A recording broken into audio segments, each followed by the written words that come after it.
Okay, this is chapter 5 from the Core 1 course. This is meant to really be just a quick run through. You should be hopefully using this as a revision prior to your Core 1 exam, having gone through the whole chapter. So this is just really highlighting some key points, running back through things that you should know. If there's something that you are concerned about, either leave me a message or contact me, and I'll hopefully be able to help you out. So here's some basics with the straight line graphs that we're dealing with, bit of coordinate geometry. Obviously, if it slopes from bottom left to top right, it has a positive gradient, and if it goes from top left to bottom right, it has a negative gradient. These are two important things to realise, because often it stops you from making those silly mistakes when you find rise over run, or however you find your gradients. X equals a is a straight line, and importantly it's a vertical line. The x equals is a vertical line. If you look all along that line that's drawn here, just over here, you see that all the x coordinates are equal to a particular number. In this case it's a. Just left it as a general sign, which is why it's a vertical line. Whereas just over here we have b. Okay, y equals b, so every point along that line, the y coordinate or y section is b, and so we call the equation y equals b. You may notice that in here you see y equals b. There isn't, if we look at our normal equation of a straight line, y equals mx plus c, if you like, well, there isn't. The line has a gradient of 0, so there'll be no x value in there. So we would get y equals 0 times x plus the intercept. That's why it works. One of the reasons that it works out. Just reminding you again, gradient between any 2 points, the rise over run, the difference in the y coordinates, the difference in the x coordinates. Note down here, if you are a formula person, make sure that the x and y coordinates for a point sit above each other in this equation. Okay, too often we see that the second x value is over here and they're swapped around, which means you don't get the positive or negative part of the gradient equation quite right. This is why I always say to people, have that sense of, is this going up towards the right or is it going down towards the right? So you know whether it's a positive or a negative gradient to begin with. Then, hopefully things will be a bit easier.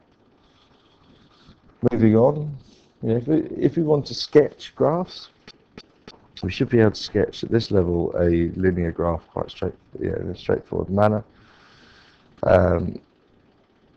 We're looking basically for two things when we sketch the graph: where it cuts the y-axis, where it cuts the x-axis.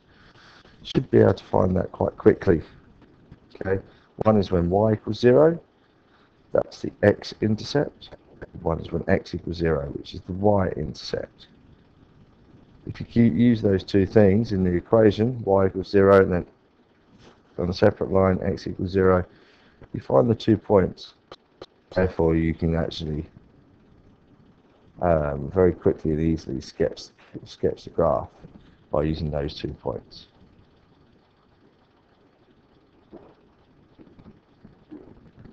Moving on, here's a typical type of question that you may get. It's very much a GCSE sort of standard question, so hopefully it doesn't really pose too many problems. It says rearrange the linear equation 3y plus 4x equals 12 to y equals mx plus c and find the y-intercept. Here we can see, if I rearrange it, 3y plus 4x is 12. Okay, what I want to do is leave the y on the left hand side and move everything over to the right. So there's by taking the 4x across and dividing by 3. Now remember, when we divide by 3, we're dividing the whole side by 3. Okay, so when I rearrange it into a nice easy form, I get y equals minus 4/3 of x plus 4. That just tells me then y-intercept is at plus 4. and the gradient is -4/3. Now, in fact, gradients as fractions are usually can be considered a bit easier to perceive. That fraction there, -4/3, means for every 3 steps right, I go down 4. So the bottom is how far the x changes to the right, and the top is how far the y changes.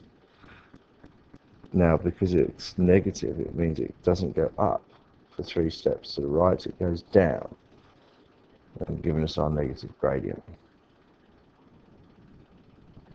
So there we go again, gradient -4/3 or -1.3 recurring, and the y-intercept is 4.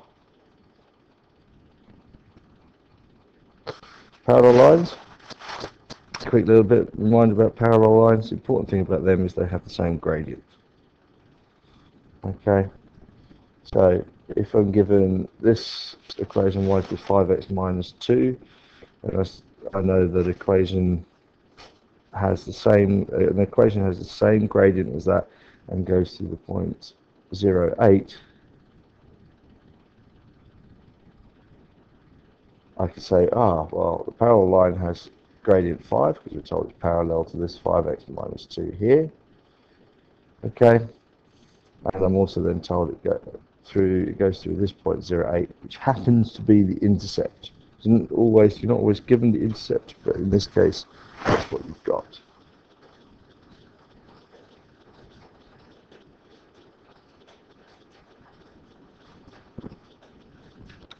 So equation of lines, gradient and the point's another type of example that you'll get in an exam.